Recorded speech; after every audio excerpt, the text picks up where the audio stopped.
He pulled out 2 beef jerky sticks and placed them in front of White Fang. It's the farewell snack pack. Ready to hit the road. White Fang climbed to a high point, gazing at the kind-hearted soul. This silent friendship was like a sneak peek of cuteness overload. They stopped at a riverbank, trekked through the jungle, and finally spotted Jack's father's mine. It's like a treasure hunt adventure. This was where his father was laid to rest. Jack entered the abandoned shack, and the dusty old items filled him with nostalgia. He opened the box in the corner like a detective. Inside was an old photo of Jack and his parents smiling brightly.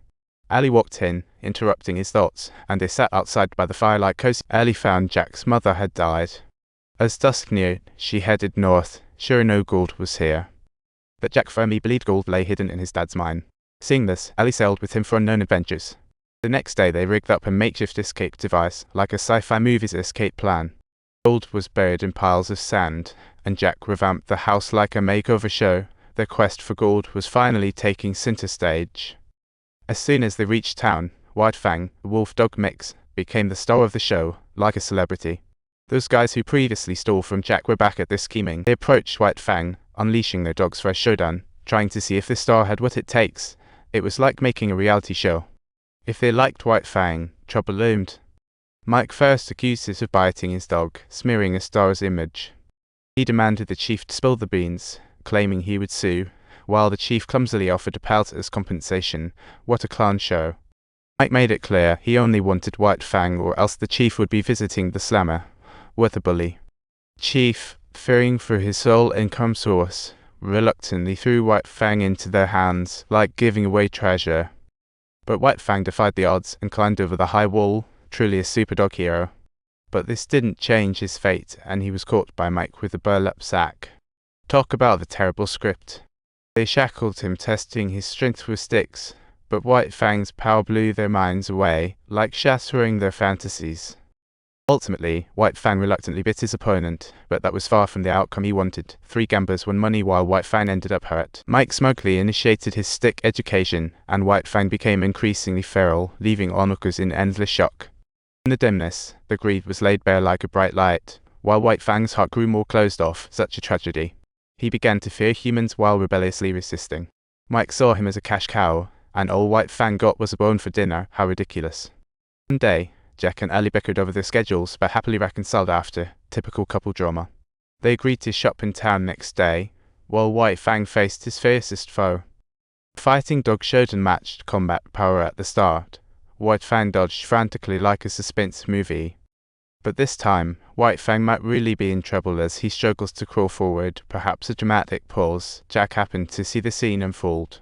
Just as Mike lifted the stick to strike, Jack ran in, while Ali swiftly took control of the scene, giving Jack a shot to save White Fang. Suddenly, they heard the sheriff outside, and everyone bolted like scared chickens.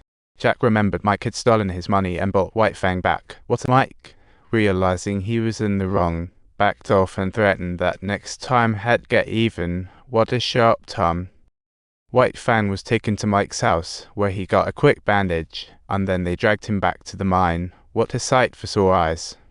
Ali joked that it used to be dogs pulling people, but today was a funny reversal. See, Jack settled White Fang into a room to recuperate. By the time they returned to their room after working the next day, White Fang was almost fully healed. Boom.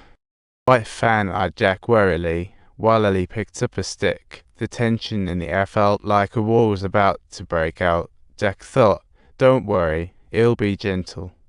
Despite getting a nip, White Fang still remembered his kind caretaker and didn't bite too hard. Jack firmly believed in his good nature. He tied White Fang outside and gently snuck him food, building trust like a sweet little experiment.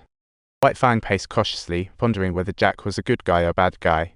Staring into Jack's soulful eyes, he finally felt a stir of emotion. This boy before him was definitely not in the same league as those gamblers. Turns out he had a brave heart. In the room, Ellie heard the sound, saw through the window White Fang biting Jack's arm, and rushed with her gun to protect him. But Jack told her to put the gun away. He had been training White Fang to overcome fear. What a sweat-inducing training session. Ellie relaxed and returned to the room, playing with White Fang and frolicking around, like a joyful nature party. From a tiny cage to this wide urban freedom, White Fang was indeed lucky to meet a friend like Jack. It was like a fairy tale ending. With White Fang's help, the mining work sped up, but Jack still wanted to push harder. What a guy with a hustle mentality. Soon afterwards, he encountered trouble as a sudden cave-in caught Ellie completely off guard, just like in the thriller's shocking scene. White Fang was furiously digging, while Jack was pinned below. Thankfully he was okay, just a big scare. Jack stepped outside to bask in the sun and breathe fresh air. He almost missed the beauty of nature.